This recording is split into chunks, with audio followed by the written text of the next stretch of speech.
শাহরুখ খানের Kolkata night Riders থেকে এবার বাদ পড়তে হচ্ছে মুস্তাফিজুর রহমানকে, যেন নতুন এক অপেশাদারিত্বের পরিচয় দিতে যাচ্ছে বিসিসিআই, যার কারণে মান হারাবে আইপিএল এর। দুনিয়ার শীর্ষ লিগ নিয়ে সমালোচনা হচ্ছে সর্বমহলে, এমনকি কলকাতার দর্শকরাও এই সিদ্ধান্তে বিরক্ত। আইপিএল থেকে মুস্তাফিজুর রহমানের বাদ পড়া এবং তাদের অপেশাদারিত্ব নিয়ে বিস্তারিত রিপোর্ট। ক্রিকেটকে বলা হয় ভদ্রলোকের খেলা।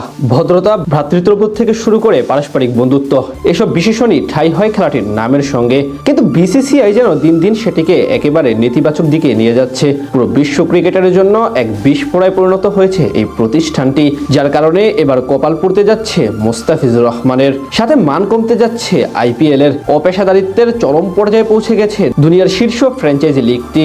গেল 16 ডিসেম্বর সংযুক্ত আরব আমিরাতের এক অভিজাত হোটেলে অনুষ্ঠিত হয় 2026 আইপিএল এর মিনি অকশন। সেখানে একমাত্র বাংলাদেশি হিসেবে দল পান কাটার মাস্টার মুস্তাফিজুর রহমান। নিলামের টেবিলে তার জন্য Delhi Capitals, Kolkata night Riders এবং চেন্নাই সুপার কিংস লম্বা সময় ধরে লড়াই করে শেষ পর্যন্ত রেকর্ড 9,20,00,000 রুপি, বাংলাদেশের মুদ্রায় যা প্রায় 12.5 কোটি টাকায় কলকাতায় যোগ দেন তিনি। টুর্নামেন্টের ইতিহাসে কোনো টাইগার ক্রিকেটারের এটাই সর্বোচ্চ দামে বিক্রি হওয়ার রেকর্ড। এরপর থেকেই বাংলাদেশের ক্রিকেট প্রেমীরা আইপিএল এর নতুন মৌসুমে মুস্তাফিজকে দেখার অপেক্ষায় আছেন। কিন্তু সীমান্তের উপারে আইপিএল এ বাংলাদেশি ক্রিকেটারের খেলা নিয়ে দানা বেঁধে ওঠে নানান বিতর্ক। দেশটির অভ্যন্তরীণ ইস্যু এবং কয়েকটি বিতর্কিত কারণে স্থানীয় ক্রিকেট ভক্তদের রোষানলে পড়তে হয় দ্য ফিস এবং তার দল কলকাতা নাইট রাইডার্সকে। এমনকি ফ্র্যাঞ্চাইজিটির কর্ণধার শাহরুখ খানকে নিয়েও মন্তব্য করে দেশটির কিছু কিছু ক্রিকেট ভক্ত এবং সেলিব্রিটিরা। এরপর বিসিসিআই কেও চাপ দেয় কিছু মহল থেকে।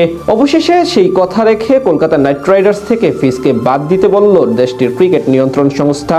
দেশটির ক্রিকেট বোর্ডের প্রধান সংবাদ সংস্থা এএনআই-কে বলেছে, সাম্প্রতিক কিছু ঘটনার কারণে কেকেআরকে বাংলাদেশের ক্রিকেটার মুস্তাফিজকে ছেড়ে দেওয়ার জন্য বলা হয়েছে। তারা চাইলে ওই ক্রিকেটারের বদলি হিসেবে নতুন করে কাউকে দলে নিতে পারবে।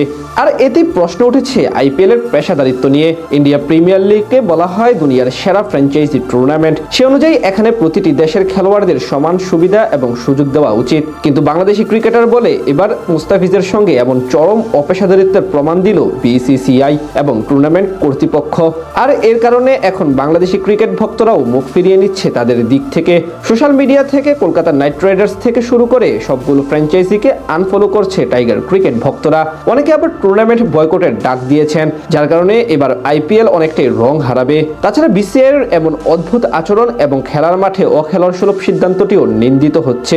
দিন শেষে 22 গজকে দূষিত করাই যেন প্রধান অভ্যাস হয়ে দাঁড়িয়েছে তাদের। এভাবে চলতে থাকলে আইপিএল তো বটেই, আন্তর্জাতিক ক্রিকেটও এক প্রকার নেতিবাচক অবস্থায় পড়বে। 22 গজে এমন দেশের অভ্যন্তরীণ বিষয় না নাই ভালো। দিন শেষে ক্রিকেট ভদ্রলোকের খেলা, এই কথাটি মাথায় রেখেই সবার উচিত সব ধরনের সিদ্ধান্ত নেওয়া।